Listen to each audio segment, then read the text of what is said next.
Halo teman-teman, perkenalkan nama saya Stefani Lydia Madang, saya dari kelas 10B. Pada video kali ini saya akan menjelaskan tentang sosialisasi dan pembentuk kepribadian. Selamat menyaksikan. Nah, teman-teman, sosialisasi adalah proses belajar mengajar yang membentuk kepribadian seseorang. Sedangkan kepribadian adalah cara seseorang berperilaku. Keduanya merupakan proses yang berkelanjutan dan saling mempengaruhi. Berikut tujuan sosialisasi. Yang pertama, memberikan keterampilan bagi seseorang untuk dapat hidup bermasyarakat. Yang kedua, mengembangkan kemampuan seseorang untuk berkomunikasi secara efektif. Yang ketiga, mengembangkan fungsi organik melalui introspeksi orang yang tepat. Dan yang keempat, menanamkan nilai-nilai dan keyakinan kepada seseorang yang memiliki tugas utama dalam masyarakat. Nah, teman-teman, setiap masyarakat memiliki standar dan nilai-nilai yang berbeda. Sebagai contoh, standar apakah seseorang itu baik atau tidak.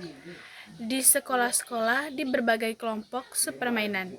Di sekolah, misalnya seseorang disebut baik jika nilai tes di atas 7 atau tidak pernah terlambat ke sekolah.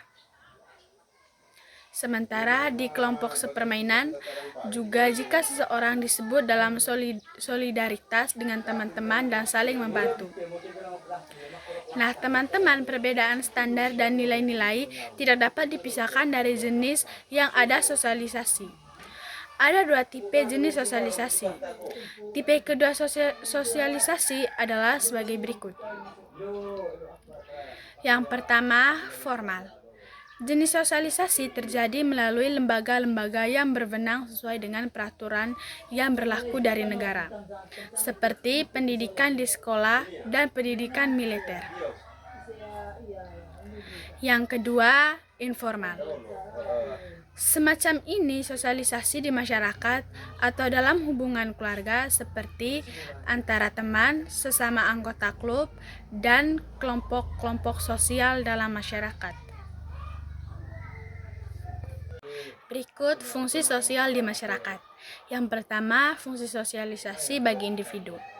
Bagi individu, sosialisasi berfungsi sebagai pedoman dalam belajar, mengenal, dan menyesuaikan diri dengan lingkungannya, baik nilai norma dan struktur sosial yang ada pada masyarakat di lingkungan tersebut.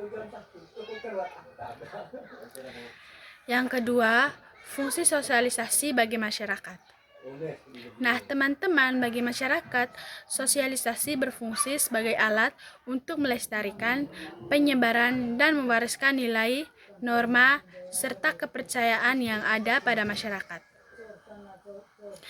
Dengan begitu, nilai norma dan kepercayaan tersebut dapat dijaga oleh semua anggota masyarakat.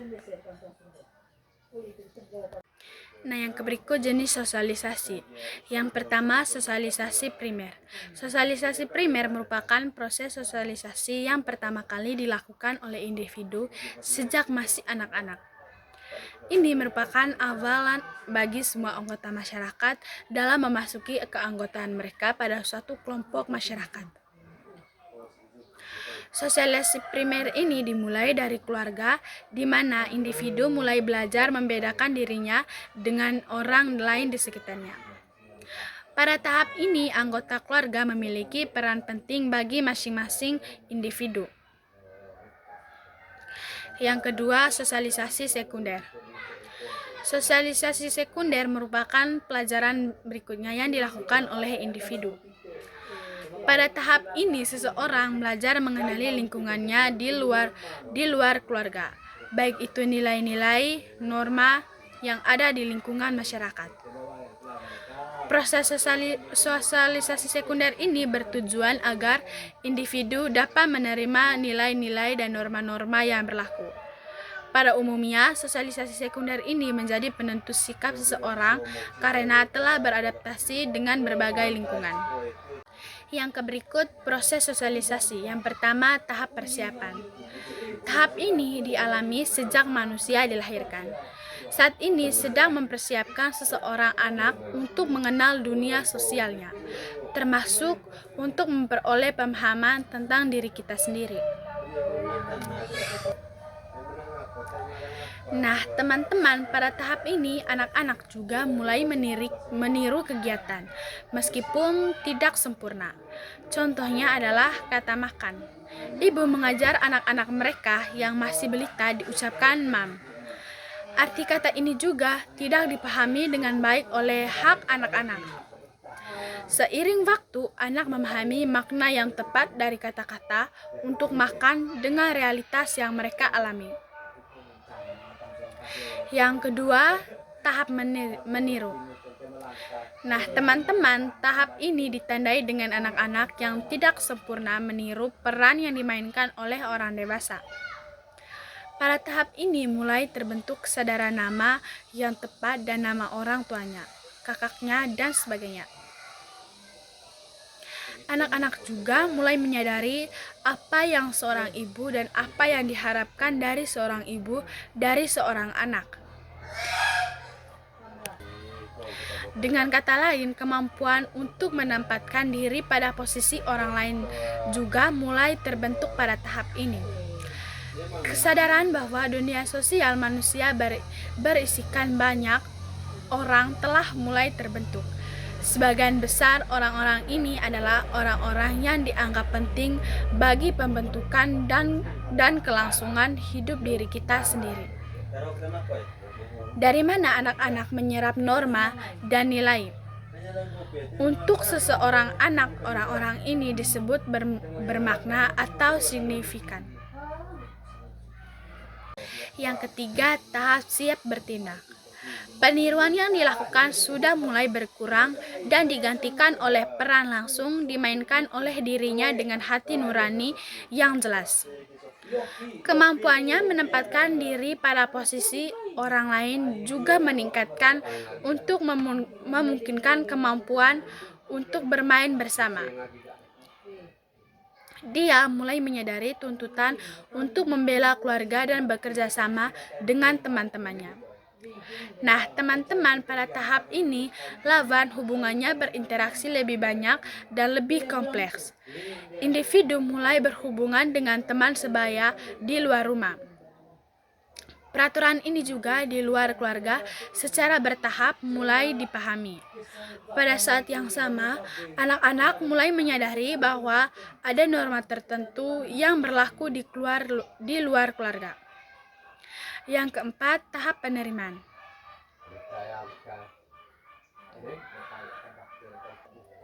Nah, teman-teman, pada tahap ini orang-orang tersebut dianggap sebagai orang dewasa. Dia mampu menempatkan dirinya pada posisi masyarakat luas.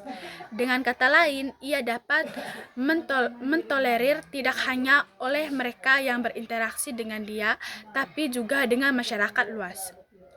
Manusia dewasa menyadari pentingnya peraturan kemampuan bekerja sama, bahkan dengan orang lain yang tidak dikenalnya. Manusia dengan perkembangan diri pada tahap ini telah menjadi warga negara dalam arti sepenuhnya. Contoh sosialisasi. Yang pertama, sosialisasi di keluarga. Proses sosialisasi di keluarga terjadi ketika anggota keluarga saling berinteraksi satu sama lain. Misalnya saat makan malam bersama, saat nonton televisi bersama, atau diskusi keluarga. Orang tua biasanya pertama kali menyampaikan hal-hal yang perlu diketahui oleh anak-anak mereka. Contohnya, orang tua memberikan nasihat atau arahan tentang cara berperilaku di sekolah. Yang kedua, sosialisasi di masyarakat. Proses sosialisasi juga sering terjadi di lingkungan masyarakat. Misalnya ketika berdiskusi dengan tetangga, melakukan kerja bakti bersama. Semua ini merupakan proses sosialisasi. Yang ketiga, sosialisasi di sekolah pada saat guru berinteraksi dengan para murid dan menjelaskan tentang pelajaran. Ini merupakan proses sosialisasi. Selain itu, proses sosialisasi juga terjadi ketika para murid bertanya pada guru atau memberikan jawaban tentang pelajaran di sekolah. Berikut faktor pembentuk kepribadian. Yang pertama, faktor biologis. Faktor biologis sebagai pembentuk kepribadian selalu diragukan dalam sudut pandang sosiologi. Namun pada kenyataannya dalam masyarakat beredar opini bahwa karakter fisik tertentu membentuk kepribadian tertentu. Misalnya, orang yang kepalanya besar dianggap cerdas. Orang yang rambutnya keriting calon orang sukses. Orang yang kepalanya kotak kriminal. Tak perlu tersinggung dengan contoh tersebut, karena semua itu mitos. Faktor biologis dianggap memiliki kontribusi pada pembentukan kepribadian, khususnya berhubungan dengan keturunan. Nah, teman-teman, seringkali kita mendengar ungkapan bahwa buah tak jatuh jauh dari pohonnya. Seorang anak tentara yang tegas, keras, dan disiplin membuat para tetangga tak heran. Mereka langsung berpikir itu karena pengaruh orang tuanya. Singkatnya, anak dilihat sebagai cerminan orang tua. Kepribadian anak diturunkan dari orang tua. Lagi-lagi kita tidak bisa semerta-merta percaya pada pandangan ini. Faktor biologis sebagai pembentuk kepribadian sangat problematis. Yang kedua, faktor geografis. Satu level di atas faktor biologis adalah faktor geografis. Penjelasannya, faktor geografis lebih masuk akal meskipun biasanya pembelajaran sosiologi tidak tertarik mendalami faktor ini. Pengaruh faktor geografis bisa dilihat dari perbedaan kepribadian antara individu atau kelompok masyarakat yang tinggal di lokasi dengan karakteristik yang berlainan. Misalnya, kita menemukan bahwa orang pantai cenderung lebih bersikap terbuka pada orang asing ketimbang orang gunung. Iklim, temperatur, kondisi topografi tanah seringkali dianggap memiliki pengaruh besar pada pembentukan kepribadian. Nah, teman-teman, orang yang tinggal di kutub memiliki kepribadian yang berbeda dengan orang yang tinggal di daerah tropis. Perbedaannya seperti apa terbuka untuk perdebatkan. Sekali lagi, perbedaan kepribadian tersebut merupakan kecenderungan umum. Yang ketiga, faktor psikologis. Faktor ini sedikit menarik perhatian para sosiologi. Faktor psikologis sebagai pembentuk kepribadian berhubungan dengan pengalaman unik yang dialami oleh individu.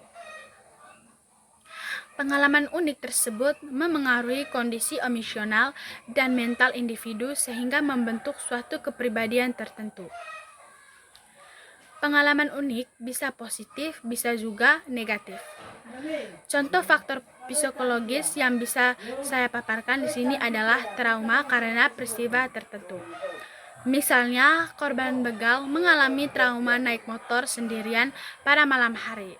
Ia menjadi pribadi yang lebih pendiam karena diselimuti rasa takut setelah peristiwa yang dialaminya.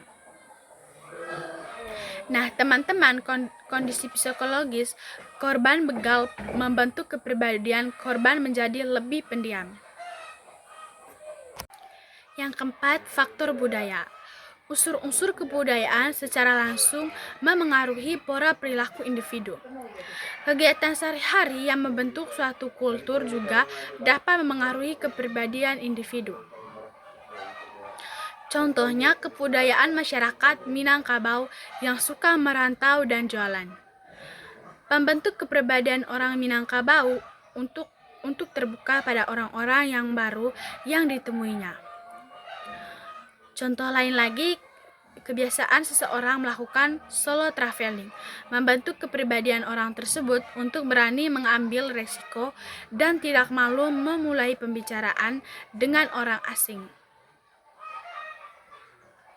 Nah, teman-teman, kultur traveling telah membentuk kepribadian seseorang traveler yang konon katanya mempunyai hasrat besar untuk menjelajah tempat-tempat baru.